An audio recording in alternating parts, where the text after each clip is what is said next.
Halo Adinata, saya Beriana. Selamat datang kembali di Berspektif, berbagai perspektif. Kali ini kita akan membahas sebuah fenomena, yaitu stigma wanita perokok.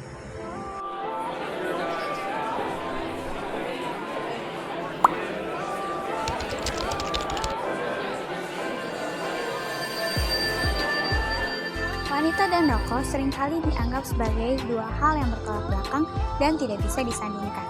Seolah ada batasan yang dilewati seorang wanita jika ia memilih untuk menjadi seorang perokok. Dan hal ini menjadikannya teralienasi dari pandangan masyarakat mengenai wanita secara umum. Nah, rokok itu sendiri seringkali dianggap sebagai simbol maskulinitas dan tidak sesuai dengan konteks wanita yang lekat dengan aspek feminitas. Dan ketika wanita merokok, hal ini menciptakan sebuah stigma yang berkembang di masyarakat. Nah, kali ini Wakania ingin mencari tahu bagaimana stigma yang berkembang di masyarakat mengenai wanita perokok. Selain itu, bagaimana pendapat wanita perokok itu sendiri mengenai stigma tersebut, dan bagaimana juga pendapat ahli mengenai hal ini. Simak terus videonya ya. Latanza Kamila Mulyawan. Perkenalkan, nama saya Dan Reja dari IKOM UPI 18. Nama saya Rian, saya mahasiswa. Buruk ya, soalnya kan rokok itu bisa ngebahayain orang lain juga gitu, gak ngebahayain diri sendiri doang. Ya, karena ada di tulisan bungkusnya buruk, ya pasti nganggap buruk sih sebenarnya. Nggak ada dokter yang nyaranin ngerokok sih, jadi kayaknya rokok nggak begitu baik juga sih. Awalnya waktu saya SMP, SMA punya pandangan buruk lah gitu mengenai cewek yang merokok, karena gak umum juga ya. Tapi setelah ada di lingkungan kampus gitu dan punya beberapa teman cewek yang ngerokok, yang menurut saya ya gak apa-apa gitu. Kenapa harus lelaki doang yang ngerokok gitu? Kalau dari saya pribadi sih nggak masalah cewek ngerokok. Lagian itu kan hak mereka, tapi selama mereka tahu apa yang mereka lakukan dan bertanggung jawab akan itu, ya nggak masalah. Contohnya bertanggung jawab akan hal itu, misalkan dia ngerokoknya nggak di mana aja gitu. Terus kalau dia emang hamil, ya jangan dong, kalau dia hamil jangan ngerokok kayak gitu. Ya kalau cewek teh kayak di mata aku mah image-nya tuh ya baik gitu, kayak anggun gitu. Cewek-cewek yang ngerokok teh kayak bebas gitu, mereka ya bebas gitu. Dari undang-undang rokoknya juga, misalkan kalau kita beli rokok nih, undang-undangnya kan rokoknya itu nggak boleh diperjualbelikan pada orang-orang yang di bawah 18 tahun dan wanita hamil. Nggak ada tuh soal gender dibahas di sana. Nggak ada nih cewek 18 tahun nggak boleh ngerokok atau cewek 22 tahun nggak boleh ngerokok, nggak ada gitu. Terus ya kayak gitu sih, itu mah hak setiap orang, sama dia nggak ngeganggu orang lain, nggak melanggar hak orang lain, yang masalah. Kalau aku ya tipikal cewek yang nggak suka cowok yang ngerokok juga. Jadi ya mau cewek mau cowok sebenarnya nggak wajar kalau ngerokok, karena ya itu lagi kan balik lagi, rokok tuh nggak baik, bisa ngebahayain diri sendiri sama orang lain gitu. Jadi mau cewek atau mau cowok ya nggak wajar gitu kalau ngerokok. Tapi kan balik lagi di mata orang-orang cowok mah udah biasa gitu ngerokok. Kalau cewek mah kan kebanyakan enggak. Menurut saya ya gak harus dibedain gender gitu. Ngerokok juga ya gitulah, gak harus ya. Soalnya di rokok juga kan gak dicantumin cewek gak boleh gitu. Cowok juga kan ya di tulisannya kan bahaya merokok, wanita juga kan ada, ya sama aja gitu kalau dampak buruknya gitu. Pesan apa ya, cukupnya aja deh. Pesannya buat cewek ngerokok kurang-kurangin ya gitu. Termasuk juga ke cowok juga sih sebenarnya bahaya gitu. Tapi itu balik lagi gitu, tanggung konsekuensinya sendiri gitu. Ya jangan terlalu banyak ngerokoknya, soalnya sayangin diri sendiri kan. Kalau cewek nanti bakal ngelahirin, punya anak gitu, bisa nanti takutnya gimana gitu. Kalau di pengalaman aku sendiri, teman-teman cewek aku yang ngerokok tuh kebanyakan karena dia tuh stres sama depresi, jadi dia larinya ke rokok sama minum gitu. Terus ya pesannya sih kalau misalkan punya temen yang ngerokok gimana atau kayak gitu, mending ditemenin, banyak diajak cerita, banyak diajak share gitu, jangan didiemin. Keren. Berani. Nakal sama bebas. Hai, nama aku Putri Aina. Pertamanya sih ngerokok itu untuk ngelepasin stres. Ya itu karena mikirnya kayak harus doing something yang banyak orang larang. Biasanya kan hal yang dilarang tuh pengen kita langgar kan.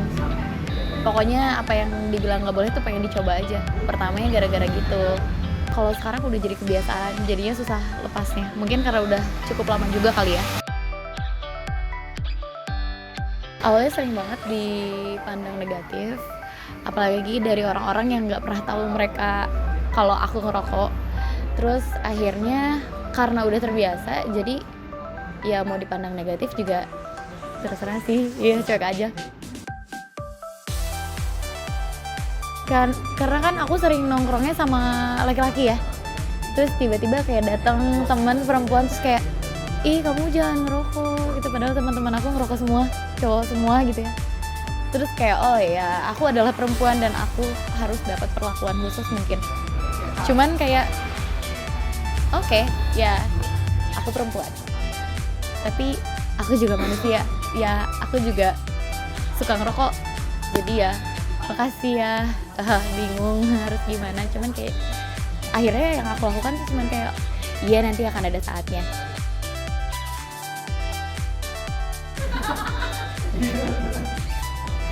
Jadi kalau pandangan aku terhadap stigma masyarakat tentang cewek ngerokok, sebenarnya itu balik lagi ya ke masing-masing personalnya itu seperti apa. Kalau misalkan ada beberapa yang nggak setuju perempuan ngerokok, ada beberapa juga yang setuju perempuan ngerokok. Dan menurut aku untuk yang nggak setuju perempuan ngerokok, itu adalah masalahnya pribadi. Untuk yang setuju ya berarti berdamailah dengan hal-hal itu. Aku paling cuman ya kalau ada orang yang ngungkapin itu ya nggak setuju aku seorang perempuan ngerokok, ya paling aku berterima kasih aja. Oh iya makasih udah peduli gitu. Cuman masalah aku berhenti rokok dan apa segala rupa mungkin akan ada saatnya. Cuman percayalah, pertama itu bukan urusan kalian. Yang kedua kayaknya nggak seumur hidup aku akan ngerokok, dan mungkin di luar sana pun nggak akan seumur hidup orang ngerokok sampai mati. Aku tahu itu adalah pilihan kalian, tapi kayaknya kalau hidup dan masih ada umur, saling menghargai lebih seru kayaknya ya. Toh semoga yang merokok pun saling menghargai, jadi ya sama-sama deh saling menghargai aja. Gitu sih. Oh iya, ya perkenalkan nama saya Fidi Supayadi. Saya dosen di Ilmu Komunikasi UPI Bandung. Saat ini sedang menempuh studi lanjut juga di Malaysia, mengambil kajian media dan komunikasi. Kalau untuk Indonesia itu memang terbangun dari sejarah ya, terbangun dari budaya Indonesia yang patriarki, di mana akhirnya rokok itu sudah menjadi milik lelaki. Memang kalau dirunut sejarahnya ini panjang. Dalam buku sejarah kretek Indonesia ya misalnya ya, ternyata budaya merokok itu sudah ada sejak zaman Sultan Agung, zaman Roro Mendut. Di sana pun sudah terlihat sebelum datangnya tembakau ke Indonesia, tanah Jawa itu kebanyakan orang sirih, mengunyah sirih, menyirih. Nah, laki-laki dan perempuan sama-sama menyirih. Datangnya VOC ketika itu membawa tembakau, akhirnya sedikit demi sedikit budaya berbeda karena ternyata penguasa di Pulau Jawa ketika itu lebih suka rokok, dan akhirnya mulailah terjadi dikotomi itu. Kalau sudah terbiasa seperti itu kan, budaya yang konservatif adalah rokok adalah untuk laki-laki, sehingga kalau ada perempuan dianggap seperti bukan atau melawan konservatif. Jadi itu kalau misalnya saya lihat dari sisi kenapa awalnya rokok itu jadi budaya laki-laki gitu sih di Indonesia. Karena di negara lain, Amerika, Turki itu nggak ada. Ya, pertama mungkin ada dua alasan ya, alasan kesehatan dan alasan budaya.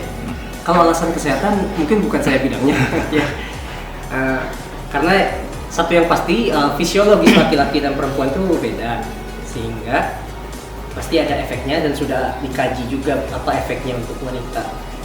Kenapa misalnya lebih beresiko untuk wanita, silahkan dilihat, ada jurnal-jurnalnya juga. Salah satunya dari British Medical Journal itu, tolong dicek tentang resiko perokok wanita, resiko penyakit jantung yang diderita perokok wanita daripada laki-laki itu ada. Tapi yang saya ingin ingin tekankan sekarang mungkin dari budaya itu ya, karena awalnya patriarki dan budaya konservasi itu artinya ketika melawan suatu kebiasaan itu dianggap menjadi sebuah stigma. Bahkan Roro Mendut sendiri yang mempromosikan perokok abad 17 pertama, mungkin dia mempromosikannya karena dia tidak mau dinikahkan dengan seorang patih. Dia itu diminta untuk bayar setiap harinya sejumlah uang. Daripada dia menikah, akhirnya dia menyetujui untuk bayar sejumlah uang itu dengan menjual rokok. Nah, itu pertama kalinya rokok dijual dalam sejarah Indonesia. Pakai linting sendiri, rokoknya, pakai ludah sendiri sebagai daya jualnya. Siapa yang mau beli rokok saya, hasil ada air liur saya, silakan lebih mahal beli. Ternyata jauh lebih laku daripada rokok-rokok yang lain. Jadi disimbolkan sejak dulu wanita merokok itu sebagai bentuk perlawanan. Dari sejarahnya aja udah kayak gitu, ya. Butuh waktu lama. Selama para wanita yang terkena stigma itu mampu mengubahnya. Karena kalau tidak ya akan tetap seperti itu. Karena selama ini asosiasi, silakan tanyakan kepada kawan-kawan yang lain, begitu lihat perempuan merokok apa asosiasi yang pertama muncul? Ya, itu lama. Sebagai contoh, kita pun butuh waktu untuk membiasakan diri. Pegawai di SPBU adalah perempuan. Pada awalnya kan kebanyakan laki-laki. Tapi untungnya tidak ada dampak kesehatan, tidak ada benturan budaya patriarki di sana. Akhirnya sudah terbiasa kita melihat di jalan ataupun di mana-mana pegawai SPBU lapangan itu perempuan. Itu lebih cepat. Kalau memang belum ada benturan tadi melawan budaya ataupun agama, selama itu lebih cepat. Tapi karena ini memang harus melawan stigma, itu berat. Tapi saya pikir bukan akan hilang, tapi akan mereda. Itu bisa. Hanya perlu waktu yang agak lama. Ingat tidak dulu salah satu menteri Indonesia, Menteri Kelautan, beliau merokok, ya kan? Tertangkap kamera, jadi rame, betul. Nah, kalau sudah stigma itu jadi memunculkan, oh dia tidak pantas jadi menteri atau. Tapi kunci menghadapi stigma ini ya jangan diam. Beliau membuktikan dengan berbagai prestasi, tindakan, sehingga akhirnya stigma itu tertutupi. Media pun sudah tidak mengcover yang itu, faktor yang sana. Jadi seperti itu. Saya pikir stigma memang harus dilawan dengan prestasi, bukan dilawan dengan sebuah penyangkalan, bukan dilawan dengan sebuah kebohongan, tapi lawan dengan buktikan bahwa hal tersebut tidak berdampak buruk bagi keseluruhan masyarakat. Kan stigma itu adalah berdampak buruknya bagi seluruh masyarakat. Mungkin ya rokok itu tetap berdampak buruk ya. Jadi tolong camkan itu. Rokok itu tetap berdampak buruk pada kesehatan. Harapan saya mah sebenarnya satu, bagi yang perokok kurangi dulu lah, ya itu aja. Tapi kalau untuk yang memiliki stigma, pertama ya, tolong kenalin dulu. Kadang stigma itu muncul tanpa pernah mengenali lebih dalam. Begitu kita muncul, kita langsung ada tendensius untuk mengevaluasi. Terbukti pada Ibu Menteri, ya, ternyata prestasinya bagus.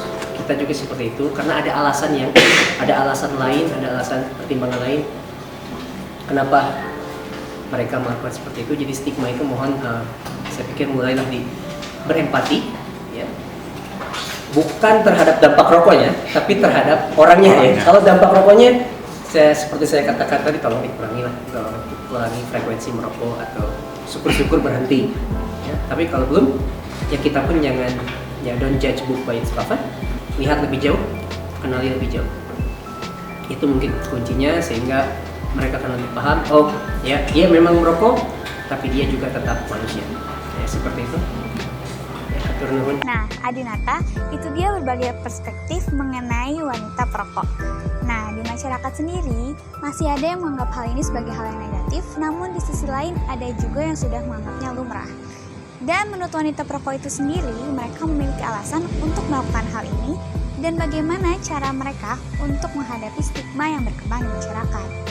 Menurut pendapat ahli sendiri, hal ini masih dianggap sebagai hal yang negatif di Indonesia karena telah berkembang budaya patriarki. Budaya ini seolah membuat wanita tidak boleh melakukan beberapa hal yang dilakukan oleh laki-laki.